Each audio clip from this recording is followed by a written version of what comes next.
wabarakatuh.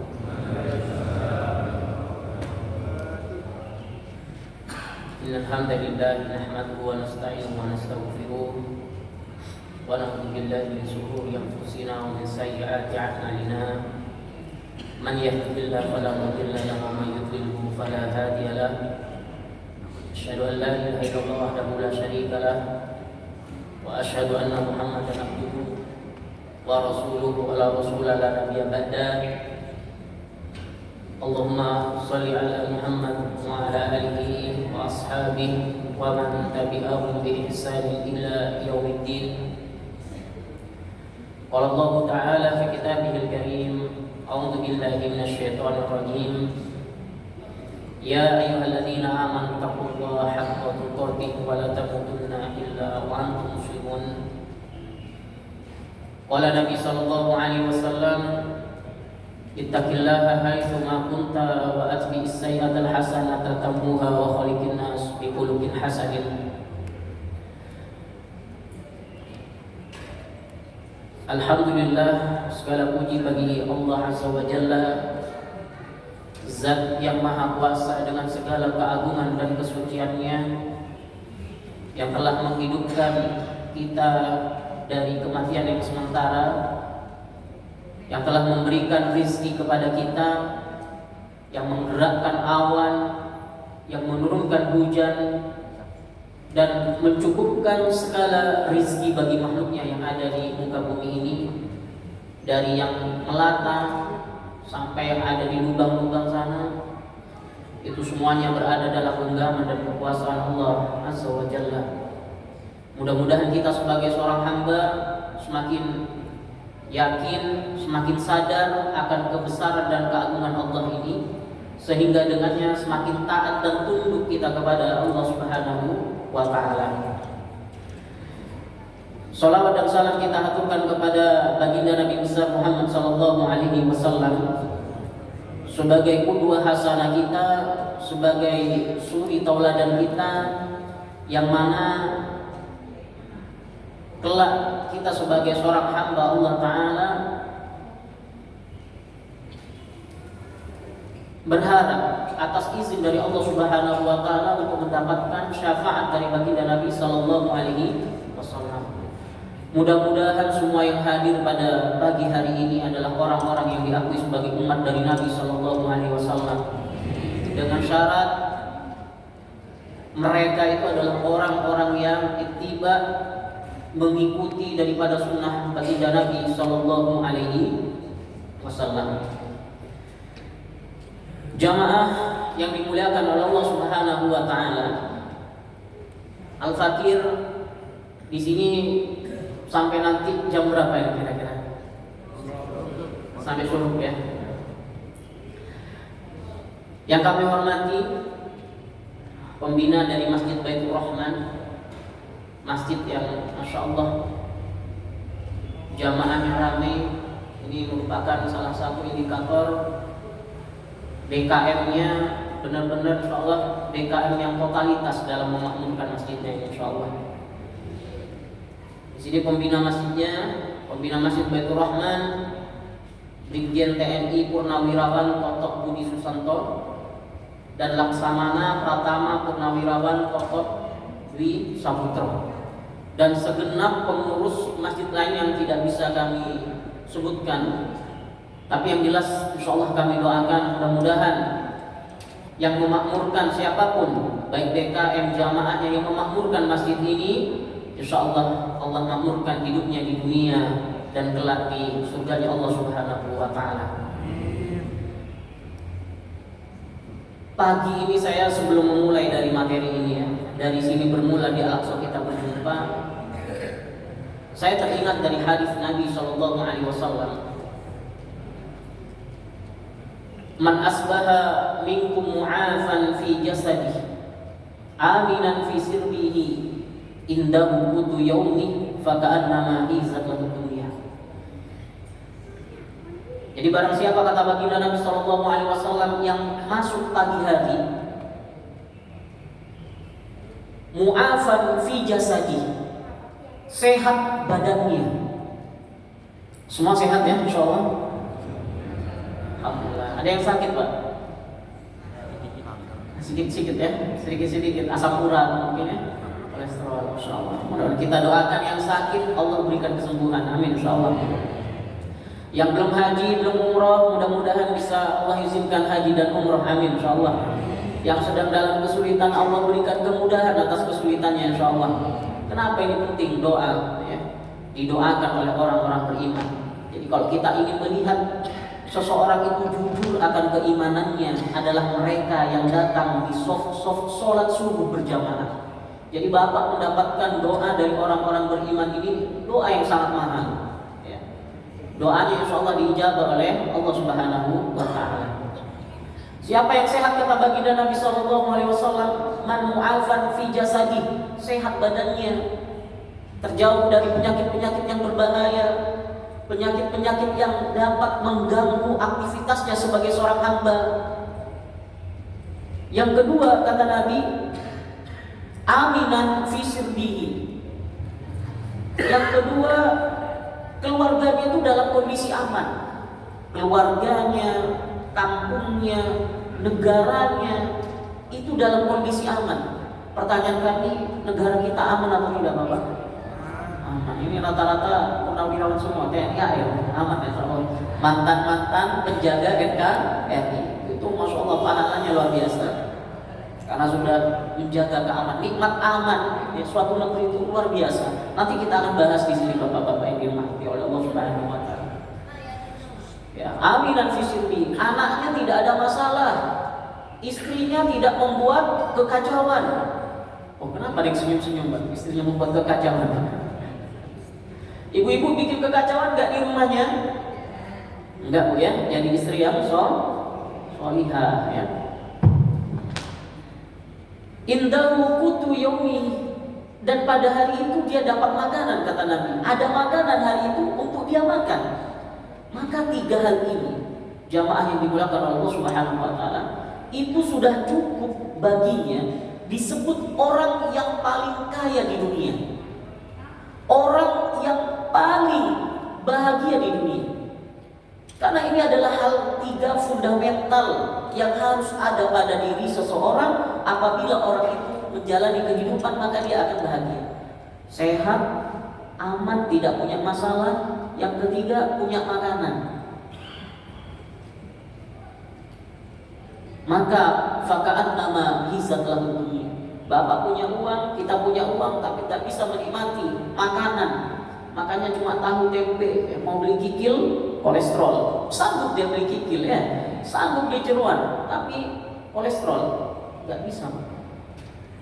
Maka mari kita syukuri apa-apa yang sederhana dari yang menurut kita sederhana tapi nikmatnya luar biasa. Duduknya kita pagi hari ini adalah yang didambakan, yang diinginkan oleh mereka yang saat ini sedang terbaring di rumah sakit. Jadi syukuri sehat kita. Saat kita sehat, saat kita aman seperti ini, dengan bersyukur kepada Allah, semakin memaksimalkan ibadah kita kepada Allah Subhanahu wa Ta'ala. Jamaah yang dimuliakan oleh Allah Subhanahu wa Ta'ala, ini karena mensinkronkan dengan apa yang diinikan Jogokarya terkait dengan Palestina, ya, sholat subuh kita berjamaah.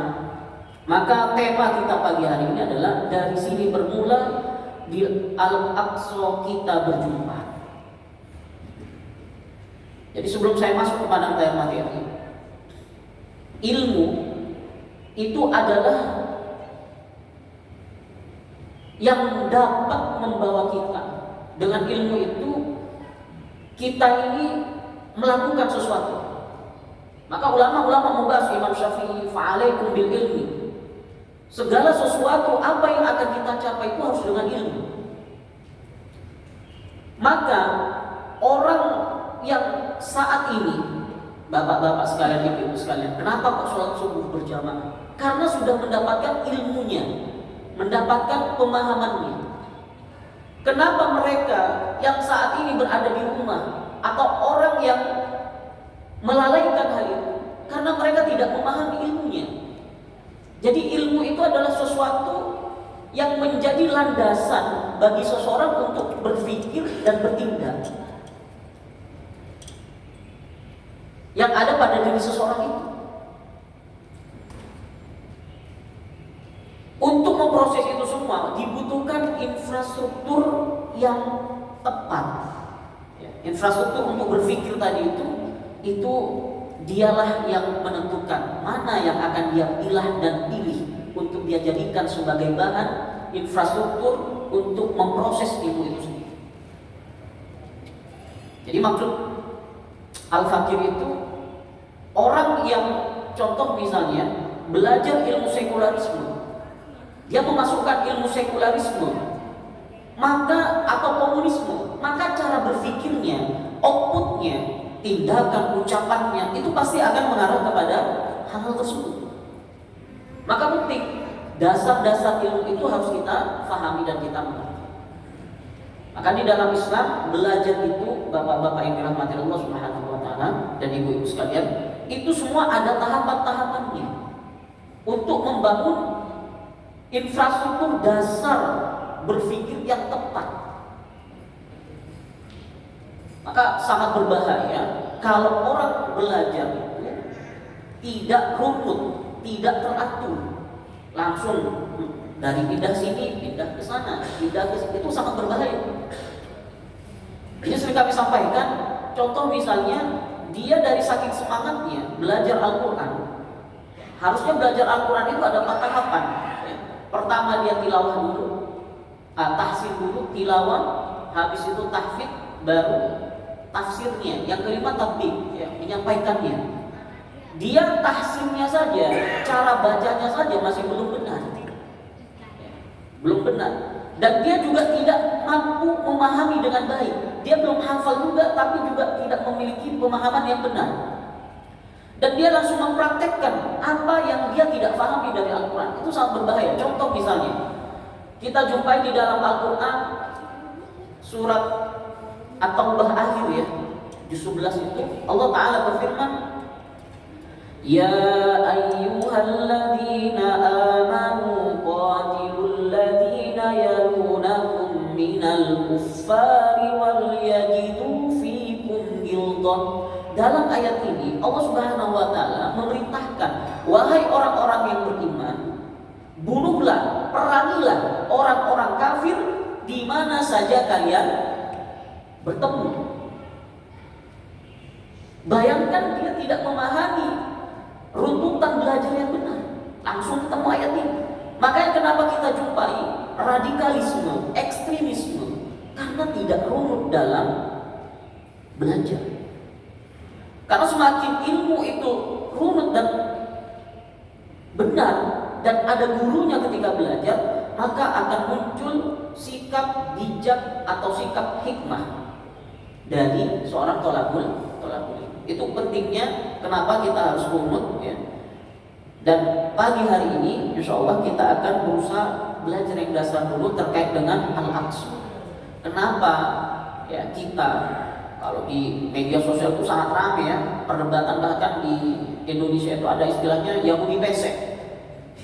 Yahudi pesek itu adalah mereka kalau mereka mohon maaf yang bukan agama Islam, ini mungkin wajar, tapi dia mengaku sebagai umat Islam tapi mendukung Zionisme di Indonesia. Dan itu banyak sekali. Kalau kita membuka secara lebih lagi, tidak hanya yang nampak di permukaan saja, wah itu kita akan tercengang-cengang, Bapak sekalian dirahmati Allah Subhanahu wa taala. Maka mari kita coba pahami kerangka dasarnya. Kenapa kita harus membangun kecintaan kepada Palestina?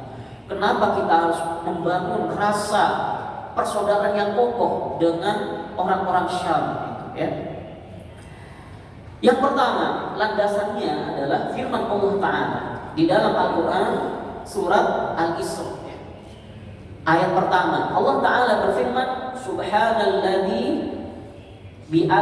Subhanalladzi asra bi'abdihi laylan minal masjidil haram ilal masjidil aqsa alladzi barakna hawlahu linuriyahu min ayatina innahu huwas samiul basir. Masjid Al-Aqsa atau Baitul Maqdis, di dalam firman Allah Ta'ala ini dia adalah kiblat pertama dari kaum muslimin. Jadi tidaklah setiap nabi pasti ada kaitannya dengan tanah Syam. Karena sebelum Nabi SAW diutus, ya, negeri Syam itu para nabi banyaknya di situ, Pak, diutusnya. Itu kenapa orang-orang Yahudi muncul kecemburuan. Kenapa?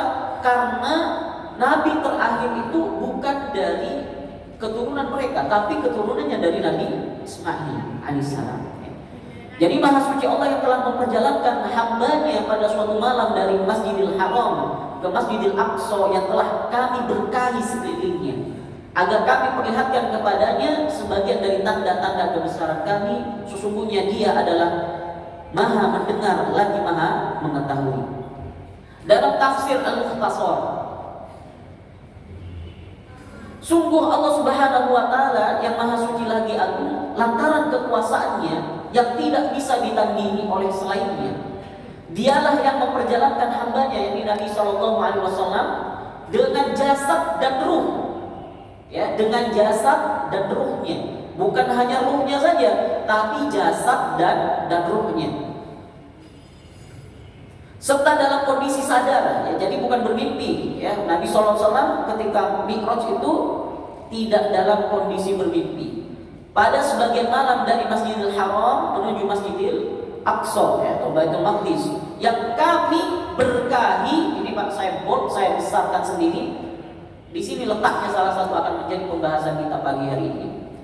Jadi tanah Syam itu saat ini mungkin bapak-bapak TNI ini sudah mengerti, ya. Syam itu dulu di zaman Nabi itu disebutnya Syam, tapi setelah runtuhnya Turki Utsmani itu terjadi perjanjian antara Sais dan Picot, ya, Inggris dan Prancis, yang membagi-bagi tanah di jazirah.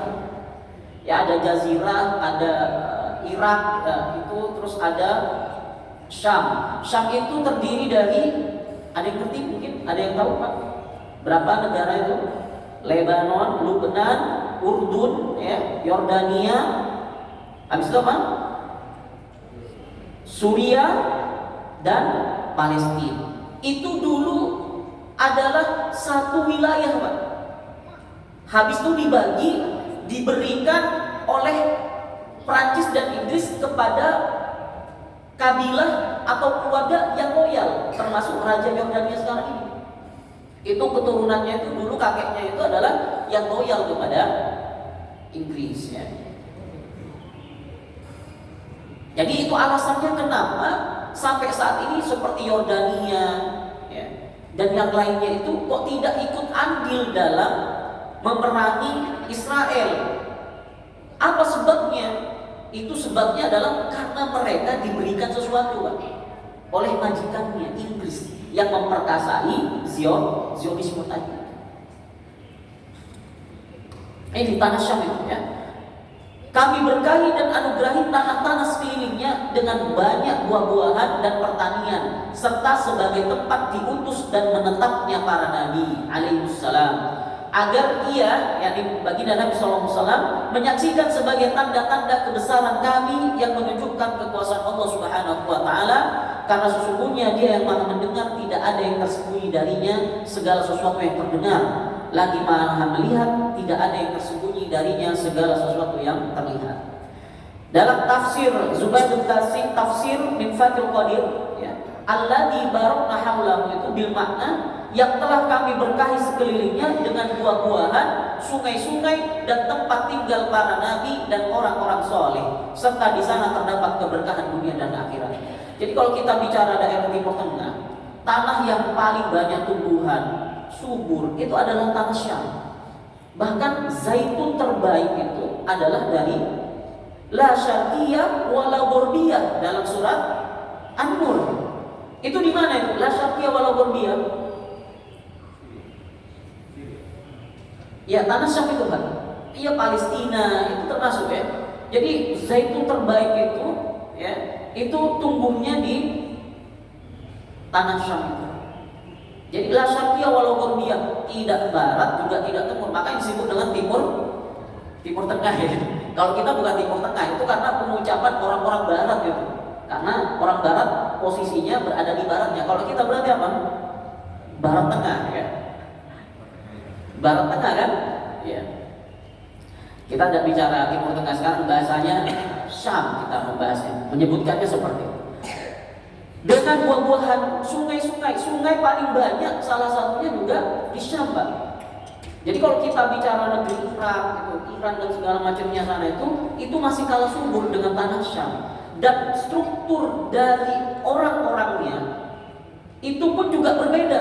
Lebih tinggi orang-orang Syam daripada orang-orang Irak, orang Jazirah dan orang Yaman. Jadi Bapak kalau perhatikan, orang Palestina, orang Lebanon, orang Yordania itu kulitnya lebih putih, Pak. Lebih putih, lebih tinggi. Kalau orang Yaman itu mirip-mirip dengan orang Indonesia, sudah ke bawah dikit ya. Orang Arab Saudi pun warna kulitnya pun agak kecoklatan. Tapi kalau orang-orang Syam ini, masya Allah, ya. Nanti kita akan sebutkan keutamaan-keutamaannya orang Syam. Ya. Di sana diberkahi, Pak. Berkah, ya. Maknanya itu adalah fihi katsiratul khair wa ziyadatul khair. Di dalamnya terdapat banyak kebaikan dan bertambahnya kebaikan.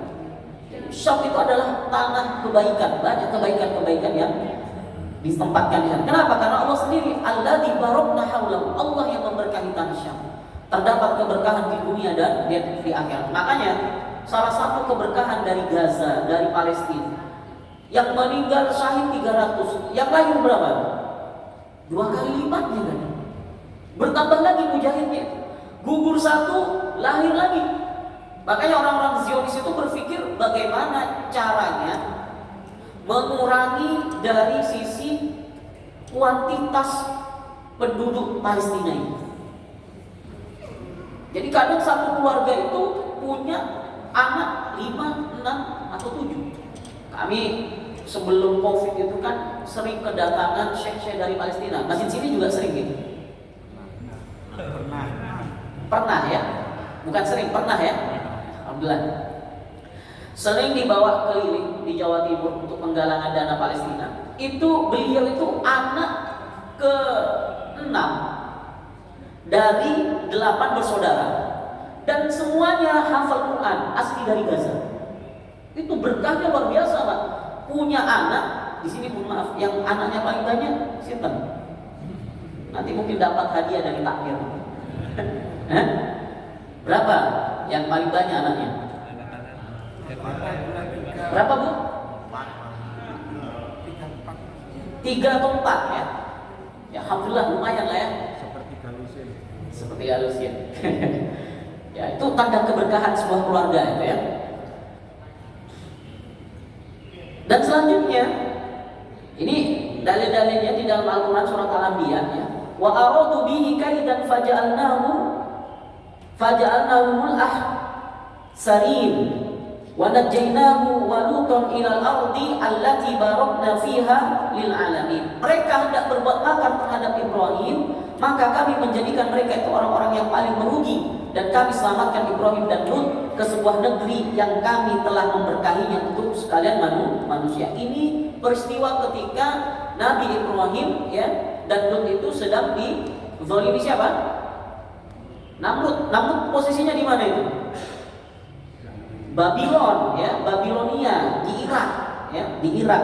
Nah, sebagaimana kita ketahui Nabi Ibrahim dan Lut itu diselamatkan oleh Allah Subhanahu wa taala berhijrah ke negeri Syam dari Irak.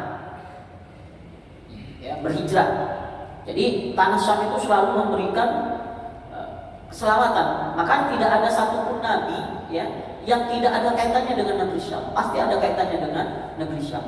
Meskipun Nabi Muhammad juga sallallahu alaihi wasallam lahir di Mekah, tapi Allah Subhanahu wa taala perjalankan beliau ke Syam. Jadi tidak ada satupun nabi yang tidak ada kaitannya dengan Syam. Jadi kalau kita tidak peduli dengan Syam ini, ya, dengan Palestina ini ada yang aneh dengan pondasi akidah dan keimanan kita kepada Allah Subhanahu wa taala ya. Selanjutnya ya, dan telah kami tundukkan untuk Sulaiman angin yang sangat kencang tiupannya yang berhembus dengan perintahnya ke negeri yang kami telah memberkatinya, dan adalah kami Maha mengetahui segala sesuatu. ya. Dan angin tersebut hanya bertiup kencang ke negeri Syam dikarenakan di sanalah singgasana kerajaan Nabi Sulaiman. Ini dalil-dalil utama negeri Syam yang ada di dalam Al-Quran. Allah Subhanahu wa taala memberkahinya. Dan di situ juga berdirinya kerajaan Nabi Sulaiman, atau kalau bahasanya orang Yahudi apa? Solomon, ya, Temple of Solomon. Itu yang makanya mereka itu menggali terowongan, ya, di bawahnya Masjidil Aqsa agar Masjidil Aqsa ini roboh, ya, dan berdirinya Temple of Solomon. Itu yang mereka inginkan, ya.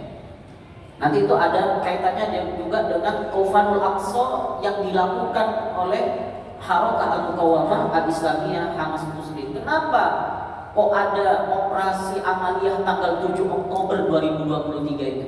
Itu ada kaitannya dengan niat daripada orang-orang Yahudi menghidupkan kembali, ya, Temple of Solomon itu. Nah, bentuk keberkahannya apa? Ini disebutkan para ahli tafsir menerangkan bahwa yang dimaksud dengan berkah di sini ialah keberkahan dari sisi dunia, yaitu dengan makanan yang melimpah. Jadi kalau kita ingat, kalau kita belajar sirah, pernah Madinah itu mengalami masa apa? Paceklik, ya kan? Sampai akhirnya datang kiriman dari negeri Syam. Siapa yang ketika itu berkuasa sebagai gubernurnya negeri Syam? Yang berposisi di Damaskus, Suriah. Sahabat siapa namanya?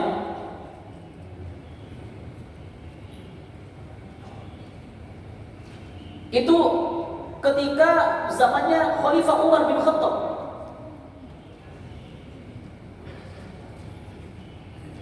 Itu kirimannya, dagangannya dari Syam itu. Ya, dagangnya Utsman bin Affan, sahabat Muawiyah bin Abi Sufyan, ya. Dari Syam. Syam tidak pernah kelaparan, makmur dia. Jarang musim paceklik di sana, ya. Karena ini dari sisi dunia, ya, buah-buahan, ya, tanaman, kelapangan serta kemudahan mengais rezeki. Ada sebagian ulama yang mengatakan yang dimaksud dengan barokah di sini ialah barokah juga dari sisi agama. Sebab di sanalah banyak para nabi tinggal di dalamnya, plus ditambah sebagai tempat turunnya malaikat dan wahyu.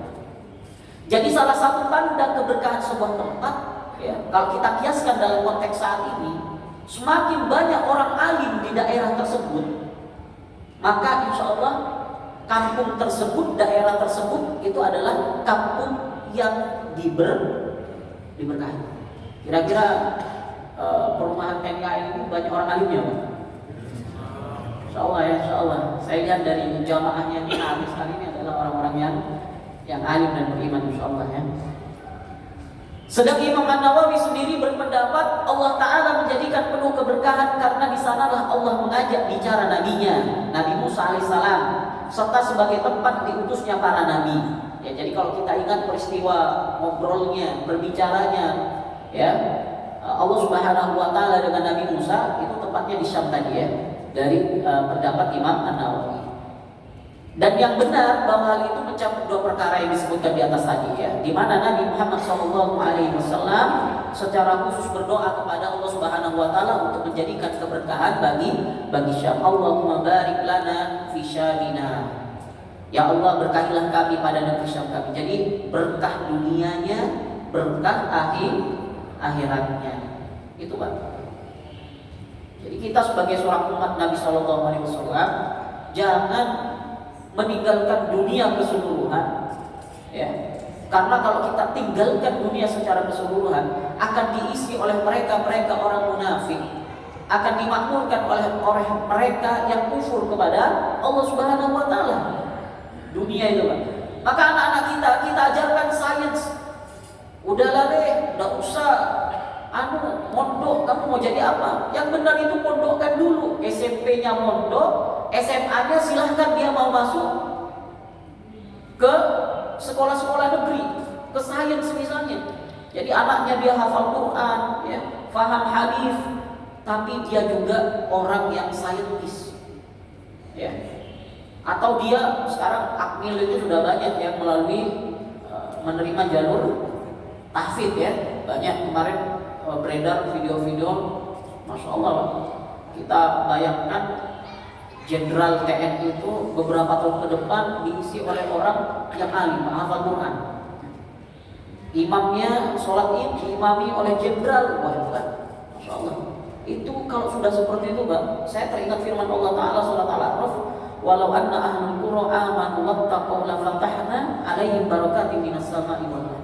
Seandainya penduduk suatu negeri itu beriman dan bertakwa kepada Allah, maka akan kami bukakan keberkahan dari langit dan bumi. Jadi kalau negeri kita ini berkah, harus banyak orang-orang beriman, bertakwa yang mengisi pos-pos kemerdekaan, pos-pos yang ada di dalam negara ini, sehingga kebijakan-kebijakannya berbeda dengan orang yang kufur, Pak. Orang beriman, kebijakannya itu selalu pasti maslahat dan manfaat, ya atau tidak? Insya Allah. Mudah-mudahan kepala desa dari PUTN ada sini, Pak. Hah? Gimana, Pak? Oh, kampung. Harus ada yang dari sini kepala desa. Eman. Ada yang punya loh. Oh, kalah. Periode selanjutnya saya doakan amin insyaallah. Dari kampung sini. Di kampung orang-orang beriman harus berkuasa, Pak. Jangan biarkan kekuasaan itu dipegang oleh orang-orang enggak beriman dan bertakwa, rusak, Pak. Rusak, ya. Karena tidak ada yang ditakuti. Kalau orang beriman dan bertakwa, dia takut kepada Allah Subhanahu wa taala. Ya. Kalau zamannya Khalifah Umar bin Abdul Aziz, ya, apa doanya? Kalau kita ingat, yang dia khawatirkan, yang dia takutkan adalah seandainya ada seekor keledai yang mati, ya, di satu sudut negeri ini karena lubang yang itu berada dalam kekuasaanku, jalannya berlubang, keseleo keledainya mati, maka dosanya itu ditanggung sama pemimpin. Bagaimana seandainya ada penduduk negeri tidak bisa makan, Pak? Meninggal karena tidak bisa makan. Ini siapa yang nanggung dosanya? Pemimpin RT-nya kah? Tetangganya kah? Atau DKM masjid? Karena ulil amri itu tidak terbatas hanya sebagai aparatur pemerintah. Ulil amri itu juga bisa ya DKM masjid ini yang memiliki kekuasaan di sekitar sini.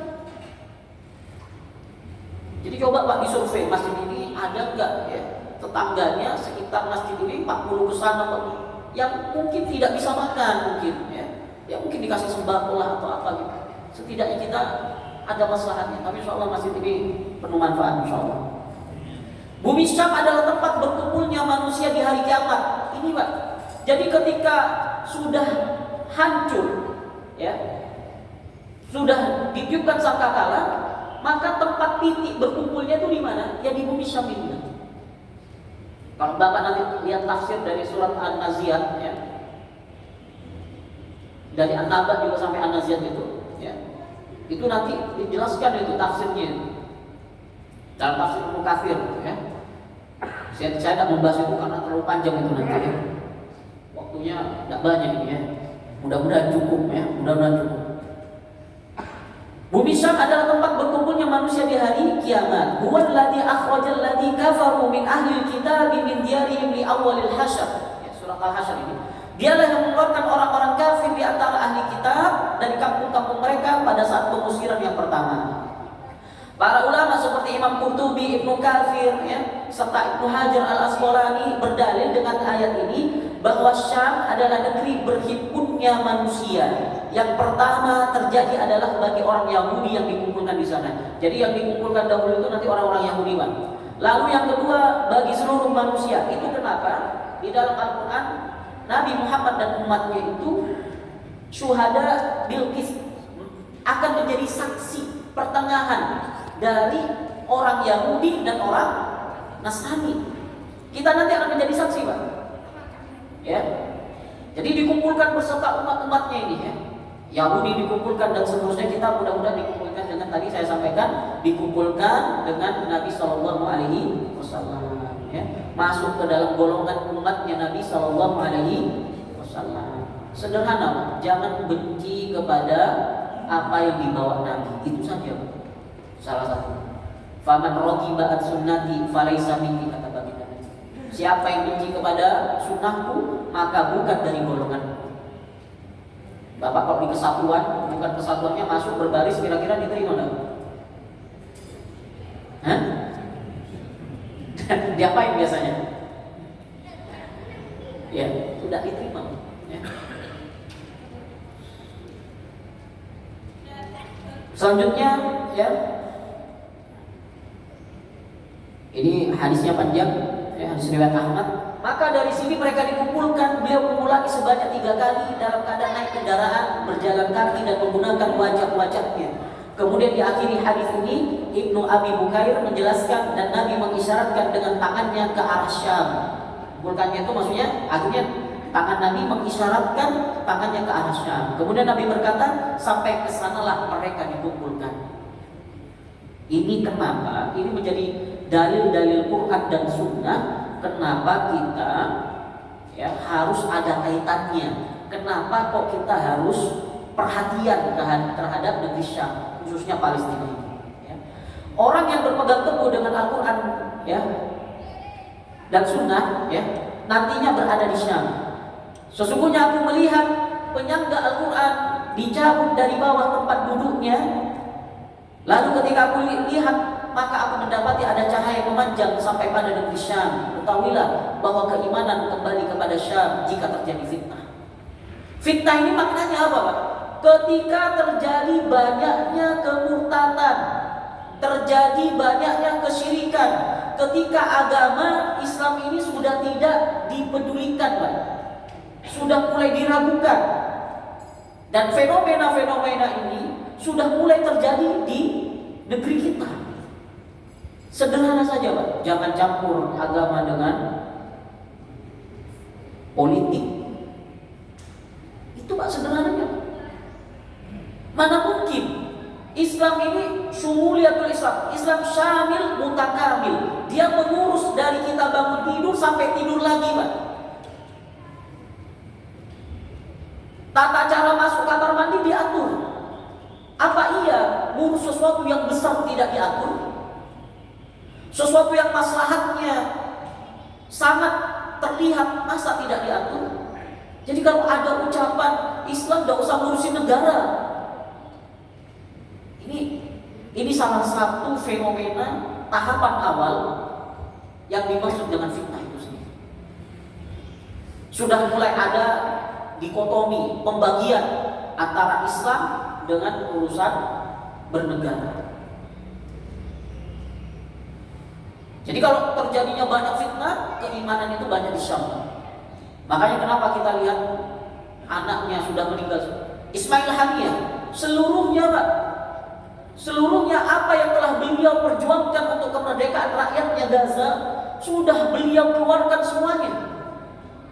Anaknya meninggal, istrinya meninggal, saudaranya meninggal, orang tuanya meninggal. Semuanya tidak ada tersisa. Bahkan dirinya pun semua dikorbankan. Itu keimanannya orang Syam. Kalau kita lihat videonya, anaknya digontok, ya, anaknya digendong, Pak. Bayangkan itu adalah anak kita, Pak. Kita sendiri kalau lihat anak, Pak, sakit misalnya, sakit saja, anak kita demam, betapa ngelaksa hati kita, betapa sedihnya hati kita. Itu baru anak kita yang sakit. Bagaimana anak kita ini meninggal, Pak? Diterjang oleh rudal. Tapi mereka apa? Apa tetap mereka? Semuanya untuk Allah. Kulluna lillah. Semuanya untuk Allah, tidak ada yang tersisa.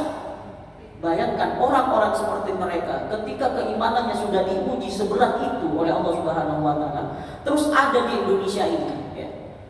Entah itu mau ustadzkah, ya, yang mengolok-olok perjuangan mereka. Itu di mana letak nuraninya?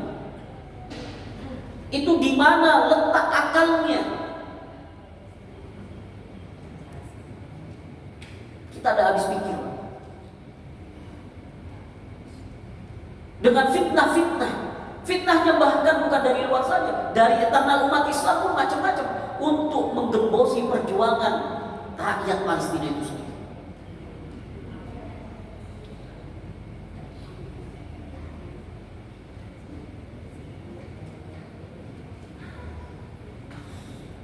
Iman adalah ikatan paling kuat. Kalau kita tidak terenyuh, kita tidak ada rasa ketika melihat, mungkin kita scroll, karena mungkin motivasi kita terutama ibu-ibu tidak tega melihat penderitaan rakyat Syam. Tapi dengan kita men-scroll, kita mengabaikan, tidak ada perubahan. Mereka tetap tersiksa, mereka tetap terzalimi. Dan rasa itu hanya bisa dirasakan oleh orang-orang yang beriman. Dia terkoneksi, Pak. Kalau kita tidak ada rasa kepada mereka, kesedihan mereka tidak bisa kita rasakan, mungkin kita tidak terkoneksi. Padahal Nabi SAW sudah menjamin keimanan rakyat Syam. Nabi mengatakan apa? Keimanan di sana. Jadi indikator barometer keimanan saat ini, di zaman penuh fitnah ini, lihatlah orang-orang Syam. Jadi kalau kita tidak ada rasa itu, berarti jangan-jangan yang bisa dipastikan siapa yang paling beriman, kita atau orang Syam. Nabi tidak pernah menyebutkan negeri kita dalam hal ini. Maka yang harus kita telah adalah evaluasi, lihat keimanan kita ini. Awthaquhul iman, ikatan yang paling kuat itu adalah ikatan iman. Ikatan saudara, ikatan dinas, ikatan apa lagi, Pak? Pernikahan, ikatan apa lagi? Ikatan alumni, ya. Jadi kata ini sabda Nabi, hadis dari Nabi, awsaqul iman, ikatan yang paling kuat itu adalah keimanan, Pak. Bahkan di dalam Islam Nabi SAW dituduh sebagai penyihir. Apa sebabnya? Yang bisa jawab, saya kasih hadiah Nabi. Apa Ustaz hadiahnya? Ada aja rahasianya. Yang bisa jawab, Pak? Ada yang bisa jawab? Mas-masnya mungkin. Kenapa Nabi kok disebut penyihir oleh orang-orang Quraisy? Imannya kuat, Pak. Ya, hampir tepat, Pak. Masih kurang khusus lagi, Pak. Dari situ nanti bisa ditelaah, bisa diinginkan lagi. Ya, menyatukan antar suku, betul ya, nanti dapat hadiah ya. Jadi menyatukan antara suku dan memecah belah juga antara orang tua dengan anak. Kok bisa? Dulu itu, Pak, di zaman itu orang yang bisa memecah belah istri dengan suami, anak dengan orang tua, itu cuma tukang sihir, Pak. Jin tafrik, ngirim jin tafrik, ya, dipisah itu, ribut aja itu. Makanya Nabi SAW disebutnya penyihir, dituduh penyihir sama orang-orang Quraisy. Kenapa? Karena keimanan yang sudah tertancap di salah satu, entah anak atau orang tua, maka memisahkan dia. Suami dengan istri terpisah, orang tua dengan anak, sebagaimana dalam surat Al-Mujadilah, ya. La tajidu qauman yu'minuna billah yuwadduna man hadallahu wa rasulahu walau kanu aba'ahum. Tidak akan kita jumpai keimanannya itu. Jadi terpisah antara Abu Ubaidah bin Jarrah dengan orang tuanya. Ketika perang Badar itu menghindar Abu Ubaidah, menghindar. Akhirnya tidak terelakkan, terjadilah Abu Ubaidah membunuh ayahnya. Wah, itu, Pak, seperti itu, Pak. Jadi ikatan iman itu sampai seperti itu. Jadi kalau kita sesama orang di jamaah masjid ini, kalau ada yang sakit dijenguk, Pak, sudah ya, kayaknya kalau masjid sudah terbiasa itu, insyaallah. Dijenguk, ditanya kabar, itu si fulan kenapa kok sudah jarang sholat berjamaah, itu ditanya. Ya. Terutama pembina masjid kita ini, Bapak Brigjen TNI Purnawirawan Toto Sukanto, hadir beliau? Masuk. Tuh, nanti jenengan, Pak, bertanggung jawab untuk menanyakan ini mana nih akhirnya. Ikatan kita dengan Palestina. Nah, ini al-hubbu fillah, jadi kecintaan itu karena Allah, wal bughdu fillah, benci bermusuhan juga karena Allah Subhanahu wa taala, bukan karena orangnya. Dan ini sudah dipraktekkan oleh Nabi. Khalid bin Walid itu sahabat yang paling banyak merugikan kaum muslimin ketika perang apa? Perang Uhud, betul ya. Kali ini tidak ada hadiah nih. Udah mau. Tinggal berapa menit lagi saya? 10 menit. Masya Allah. Masih banyak ini, mudah-mudahan cukup ya. Wal bughdu fillah ya. Bermusuhan itu juga karena Allah Subhanahu wa taala ya. Nah, saya persingkat lagi, ikatan kita dengan Palestina itu apa Pak? Ada 3 ikatan kita dengan Palestina. Setelah saya tadi jelaskan landasan-landasannya kenapa kok kita harus peduli terhadap Palestina itu ada 3. Yang pertama karena tadi keimanan kita, yang kedua karena sejarahnya, yang ketiga karena konstitusi kita. Sejarahnya, Masjid Al-Aqsa itu menjadi kiblat pertama umat Islam hingga 17 bulan usai Nabi hijrah, hingga kemudian kiblat dipindahkan ke Ka'bah, Masjidil Haram. Nah, itu disebutnya apa? Kiblatain ya, peristiwanya itu terjadi pas sholat apa itu? Asar. Betul Pak kali ini insyaallah. Dapat hadiah juga Pak insyaallah ya. Nanti dicatat PKM, nanti saya titipkan ke beliau nanti hadiahnya ya. Apa ini hadiahnya Pak? Rahasia dulu ya. Ketika menyerah kalah dari penetrasi umat Islam, pemimpin tertinggi ini sejarahnya juga penaklukan Masjidil Aqsa di zaman siapa? Umar bin Khattab radhiyallahu anhu ya. Jadi ketika itu Umar bin Khattab memutus Sariyah pasukannya menaklukkan Masjidil Aqsa dari genggaman pasukan Kristen ya. Beliau pendetanya ini yang mau ngasih kunci itu nunggu akan saya serahkan kepada pemimpin tertingginya. Nah, ketika itu Umar bin Khattab radhiyallahu anhu adalah khalifah yang paling warok, paling tawadu, ya. Beliau paling zuhud. Bahkan karena kezuhudannya, salah satu petinggi Persia ketika itu masuk Islam, nyari mana Umar. Ternyata Umar itu sedang tidur di bawah pohon, Pak. Wah, tidak punya ini yang menaklukkan negeri saya.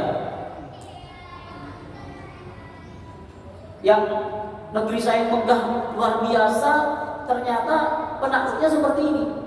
Tidur di bawah tanpa alas. Akhirnya itulah yang menyebabkan tanpa pengawal, tanpa segala macamnya, akhirnya itu yang menyebabkan masuk Islam. Sama juga ya. Ketika beliau bertolak berjalan ke Palestina ya, ditemani seorang pembantunya, ada riwayat yang menyebutkan bahwa mereka berdua hanya membawa seekor tunggangan yang sedang dinaiki bergantian Pak sepanjang jalan. Karena satu cuma tunggangannya, tidak mungkin dua-duanya dinaiki. Jadi bergantian. Pembantunya yang naik. Hingga ketika tiba di pintu gerbang negeri itu, yang dapat giliran itu justru pembantunya yang naik, Umar yang nuntun. Akibatnya apa? Banyak orang salah paham. Sekarang pemimpin kita bisa nggak pakai gitu, Pak?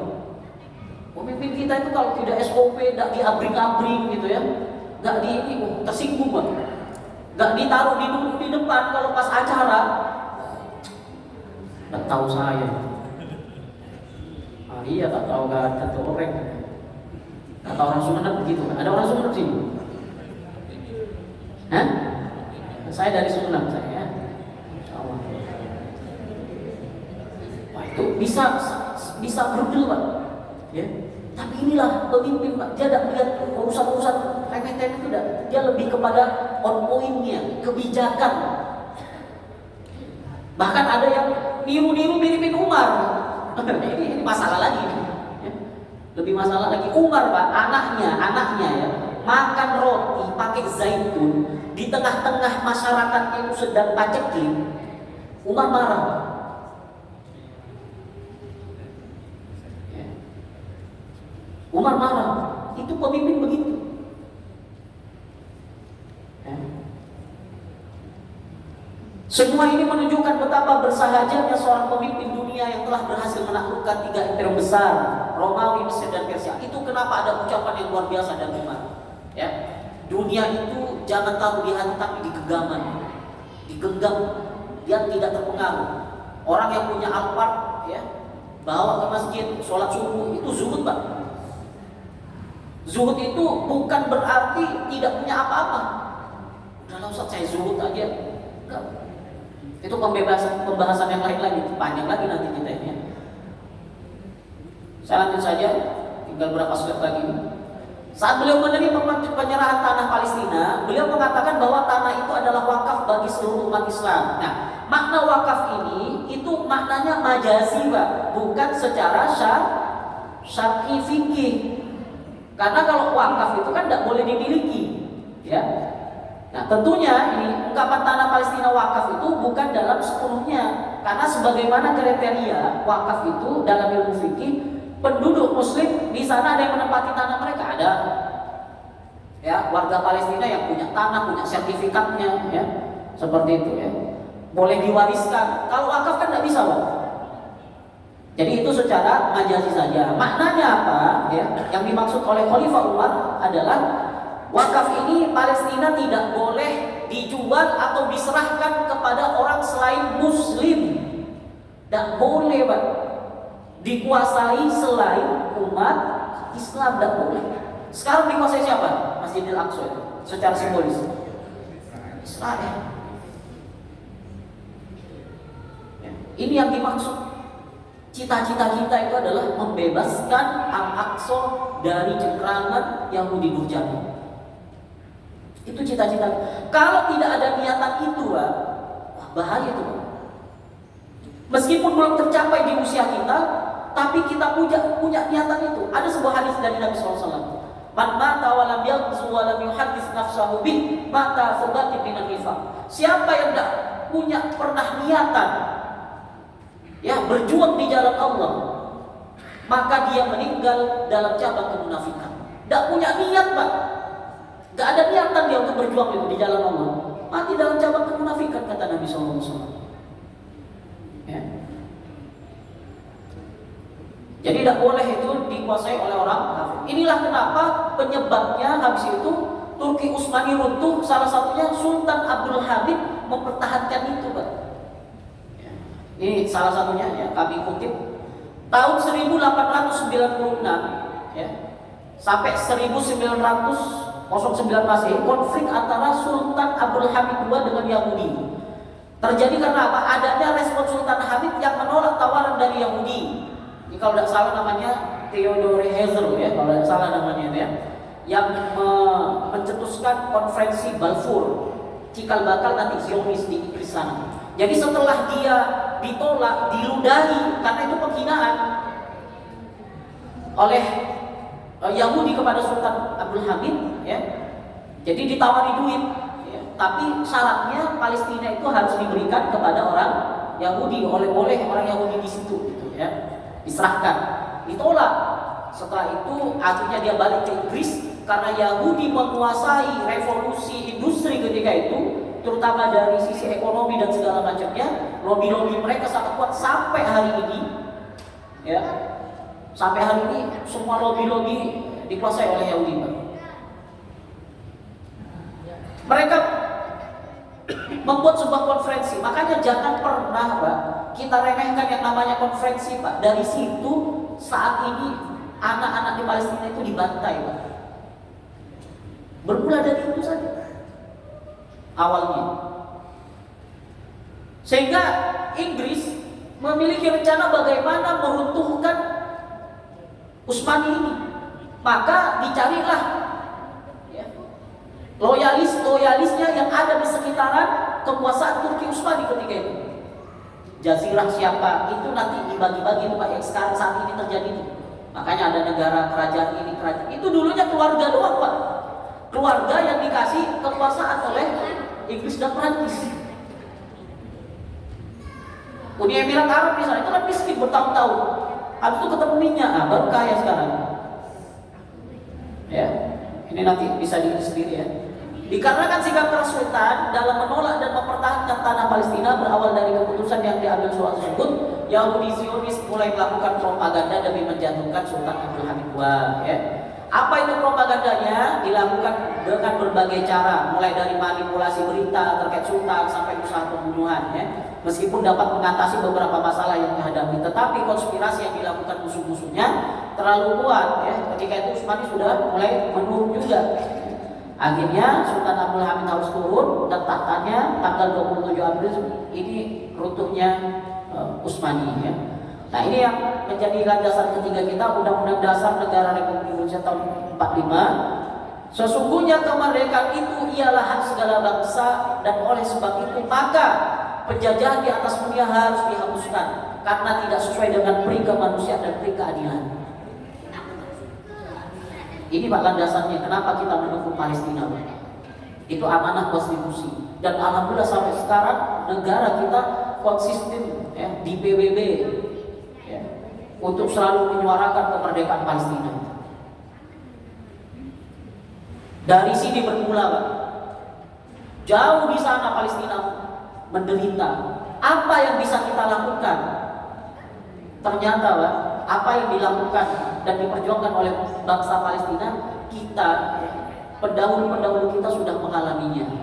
Bangsa Indonesia khususnya umat Islam adalah pelopor dari perjuangan, menginisiasi, Pak. Jadi yang menginisiasi perlawanan duluan, Pak, itu umat Islam, Pak. Dan ini fakta, tidak bisa dibantah. Secara historis itu fakta, tidak bisa diperdebatkan. Bahwasanya yang memulai melawan penjajah Portugis, ya, VOC, itu dari umat Islam, Pak. Ya, Karanggareso, ya, terus Trunojoyo, Sultan Agung.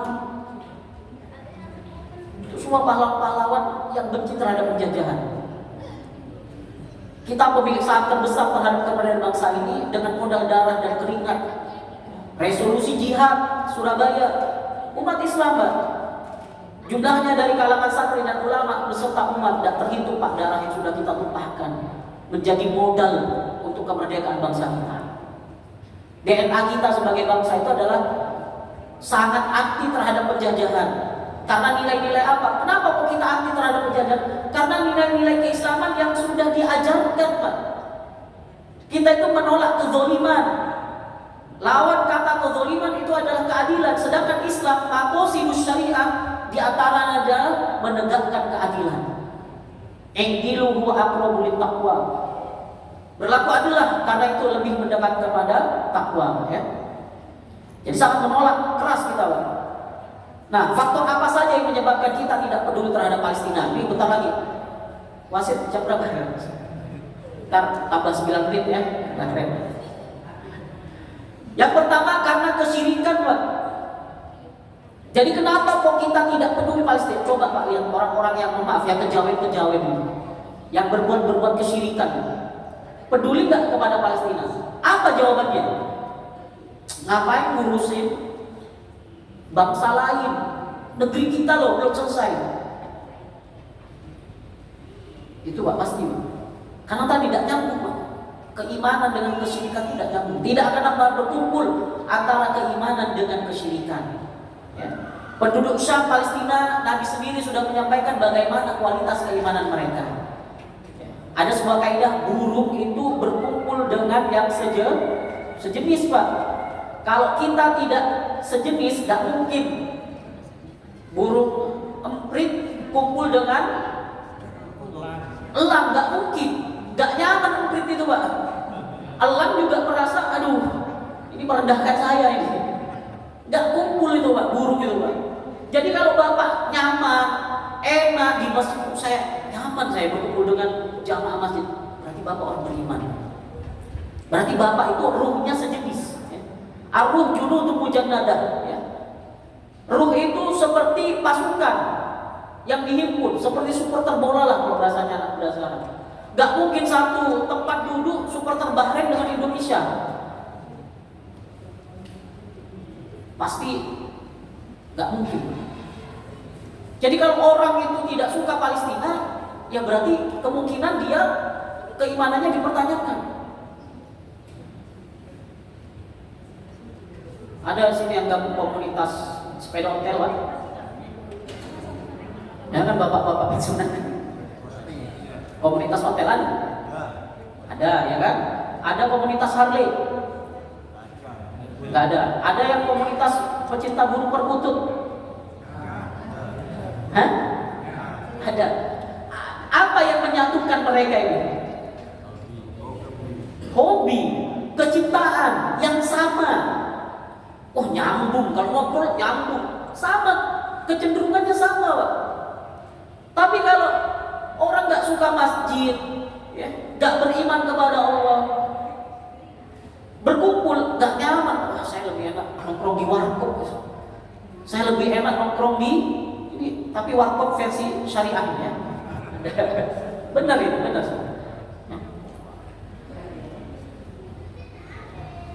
Jadi kalau merasa saling asing itu di antara mereka akan berpisah. Jadi kita tidak usah khawatir kalau kita aja sudah ini, kok kayaknya tidak nyambung ya, kok belum tertarik ke masjid. Kita tidak usah risau, tidak usah sedih, mungkin belum, ruhnya belum nyambung, itu aja. Doakan mudah-mudahan ruhnya nyambung dengan kita, gitu ya. Laisa 'alaika hudahum walakinallah yahdi man yasha. Bukan perkara kita pada urusan hidayah. Hidayah itu urusan Allah, kita hanya tugasnya menyampaikan saja ya. Jika kita lihat maka akan sering kita dapati, pertama, kita bersama dengan siapa yang kita cintai. Ya. Al-mar'u dini khalil falyadhur man khalil. Siapa temannya itu, Pak? Temannya begal, kemungkinan besar dia begal, ya kan?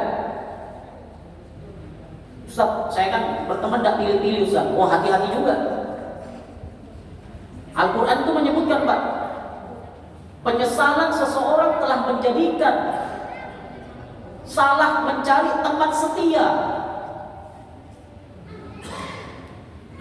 Ya laitani lam attakhid fulanan khalila. Ya Allah, seandainya saya tak menjadikan dia itu sebagai sahabat sejati saya, yang sudah menyesatkan saya setelah saya dapat petunjuk. Bapak hari ini di masjid sini bergabung terus, oh saya punya teman yang lain yang ngajak, ini lama-lama akhirnya Bapak jauh dari masjid. Itu Pak, bahayanya teman. Jiwa yang berusaha berjihad di jalan Allah maka akan senang berkumpul dengan jiwa-jiwa yang berjihad di jalan Allah. Jiwa yang suka berderma dan baik hati akan cinta kepada semisalnya dan akan merasa condong kepadanya. Begitu pula jiwa yang berlebihan memandang dunia dalam kehidupan ini, dia pun akan merasa nyaman dan condong kepada jiwa yang setimpul dengannya. Orang yang urusannya cuma dunia terus Pak, bahasanya dunia, oh kendaraannya apa sekarang? Itu aja Pak. Berkumpulnya urusannya ini, itu aja Pak. Itu sudah merupakan hakikat sunatullah. Tapi kalau orang berbicara iman, bicara akhirat, kalau kita nyaman di situ, kita insya Allah punya ciri-ciri menjadi orang yang baik dan insya Allah mudah-mudahan surga bagi Allah bagi orang yang seperti ini dari Allah Subhanahu Wa Taala. Sedangkan jiwa yang tidak baik akan berkawan dengan yang sejenis dan akan condong kepadanya serta akan menjauh dari setiap jiwa yang berlawanan dengannya. Ahli maksiat akan selalu berkumpul dengan ahli maksiat. Bapak kalau 17 Agustus, ya, tidak usah 17 Agustus lah. Bapak datang ke pernikahan, walimahan. Walimahannya ini tidak ada tempat duduknya, makannya berdiri. Terus ada rasa gelisah gitu. Berarti kita gak sama. Itu salah satunya. Qatadah rahimahullah berkata, sesungguhnya kami demi Allah belum pernah melihat seorang menjadikan teman buat dirinya kecuali memang menyerupai dia. Maka bertemanlah dengan orang-orang yang soleh dari hamba-hamba Allah agar kamu digolongkan dengan mereka atau menjadi seperti mereka. Ya, cinta dunia, diperbudak harta. Kenapa masih ada orang-orang yang bercita-cita masuk surga tapi masih pelit dengan hartanya, Pak, dan terlalu sayang dengan jiwanya dari berjihad di jalan Allah. Ya, saya sebutkan saja ini singkat saja, ada sebuah kisah ya. Basir bin Al-Khasyah ini pernah mendatangi Nabi SAW berbayat masuk ya, tapi dia tidak mengeluarkan harta dalam berjuang di jalan Allah. Maka Nabi SAW bersabda, la sodaqah wa la jihad fa bima tadkhulul jannah. Kamu tidak sodaqah, kamu juga tidak berjuang, tidak berjihad. Terus dengan apa kamu mau masuk surga? Diajak urunan infak ya sama takbir, bulat aja, sulit ngeluarin hartanya. Terus masuk surga dengan apa? Kata Nabi SAW ya. Mereka yang dipilih oleh Allah Subhanahu Wa Taala ya. Ini hadisnya panjang, kami kutip potongan saja. Kiamat tidak akan terjadi sehingga kaum muslimin memerangi Yahudi, lalu kaum muslimin akan membunuh mereka sampai setiap orang Yahudi bersembunyi di balik batu dan pohon. Tetapi batu dan pohon itu berkata, wahai muslim, wahai hamba Allah, ada orang Yahudi di belakangku, kemarilah dan bunuh dia, kecuali pohon gorgot karena ia adalah pohon Yahudi. Jadi nanti seluruh kaum muslimin itu insya Allah akan memerangi Yahudi. Mereka itu adalah Muslim dan hamba Allah. Siapa hamba Allah ini yang terpilih nanti? Itu yang ciri-cirinya akan menjadi pembebas dari Al-Aqsa itu. Imam Ibnu Taimiyah rahimahullah beliau berkata, hamba Allah ini yang pertama ridho terhadap apa yang Allah ridhoi. Yang kedua murka terhadap apa Allah yang murkai. Kalau Allah murka kepada sesuatu, kita juga ikut murka. Ya. Cinta terhadap apa yang Allah Rasulnya cinta, serta benci terhadap apa yang Allah dan Rasulnya benci. Itu hamba Allah. Yang keempat, hamba Allah adalah hamba yang senantiasa menolong wali Allah, kekasih Allah dari, maksudnya orang-orang beriman. Senantiasa menolong Pak orang-orang beriman. Kalau kita ada kepedulian dengan orang-orang beriman, itu bukan kriteria sebagai hamba Allah. Yang kelima, membenci musuh Allah Ta'ala dari orang kafir. Inilah tanda sempurnanya iman. Barang siapa yang cinta dan benci karena Allah, ya, man ahabba lillah wa abu godo lillah wa a'ta lillah wa mana'a lillah faqad istakmala iman. Siapa yang cinta benci karena Allah serta memberi dan enggan memberi karena Allah, maka telah sempurnalah iman. Apa yang kita bisa lakukan ini terakhir, yang kita bisa lakukan untuk Palestina, pertama doakan saudara kita rakyat Palestina ini. Minimal kita berdoa. Saat ini kita tidak mungkin bisa TNI ngirim ke sana, kan tidak mungkin masih. Di Lebanon kan diserang gitu ya. Sementara kita di sini bantu doakan. Doa yang kuat. Setidaknya kita ditanya oleh Allah, apa yang telah kamu lakukan untuk saudaramu? Apa yang telah kau lakukan? Apa bentuk kepedulianmu? Nanti kita punya jawaban di hadapan Allah. Ya Allah, saya sudah mendoakan saudara kami yang ada di Palestina. Yang kedua, infakkan sebagian harta kita untuk mereka. Mereka butuh Pak uluran dari infak-infak kita. Infak itu jangan berlebihan, juga jangan kikir. Sebagai ciri ibadur rahman, ketika dia berinfak, lam yusrifu wa lam yaqturu wa kana baina dzalika qawama. Infaknya itu tidak kikir, juga tidak berlebihan, di tengah-tengah itu. Ya. Yang keempat, yang ketiga kontra opini dan narasi sesat terkait Palestina, Pak. Ya, salah satunya acara-acara seperti ini, ya, di medsos dan segala macamnya, sebarluaskan di media-media kita, yang kita punya status WA kita. Jangan status WA kita itu gini, Pak. Saya paling risih ya melihat kalau ada konflik, ada apa misalnya itu diupdate di status WA, nyindir di WA itu adalah titik terendah dalam berkonflik. Suami nyindir istri di status WA, kurang kowam lagi-lagi ya, nyindir langsung dudukin, kasih tahu gitu ya. Jadi gunakan medsos kita itu hal yang manfaat. Yang kelima, didik generasi kita cinta Palestina. Didik anak-anak kita. Yahudi itu mendidik anak-anaknya benci kepada Muslim. Maka kita didik anak-anak kita, ya, cinta kepada Palestina dan benci kepada Yahudi. Ya. Karena tadi apa? Benci karena Allah Subhanahu wa Ta'ala. Yang keenam, jaga keimanan kita, Pak. Apapun yang harus kita lakukan, bentuknya, ikhtiarnya, jaga keimanan kita di akhir zaman yang penuh fitnah. Wallahu a'lam bishawab. Sekian, mudah-mudahan yang sedikit ini setidaknya bisa memberikan manfaat ya, kepada kita terkait dengan Palestina. Ya. Palestina yang sampai saat ini belum merdeka. Kemarin kita mendengar kabar, ya, padahal 3 bulan sebelumnya pimpinan dari Harakah Al-Muqawamah Al-Islamiyah Ismail Haniyah syahid. Ya. Habis itu 3 bulan setelahnya ini dilanjutkan oleh penerusnya Syekh Yahya Sinwar. Kemungkinan besar yang dilantik selanjutnya adalah Syekh Khalid Misal ya, untuk melanjutkan perjuangan dari kaum muslimin yang ada di Palestina sana. Kita doakan mudah-mudahan kaum muslimin yang ada di Palestina, mereka adalah orang-orang yang diberikan kesabaran dan keteguhan. Kita termasuk dalam bagian mereka, dikumpulkan dengan mereka para syuhada wal anbiya insyaallah. Amin ya rabbal alamin. Sekian dari saya. Wabillahi taufiq wal hidayah. Assalamualaikum warahmatullahi wabarakatuh. Kita akhiri membaca hamdalah bersama-sama. Alhamdulillahirabbil alamin dan doa kafaratul majlis. Subhanakallahumma wa bihamdika asyhadu an la ilaha illa anta astaghfiruka wa atubu ilaik. Sekian, assalamualaikum warahmatullahi wabarakatuh. Sholat syuruk ya.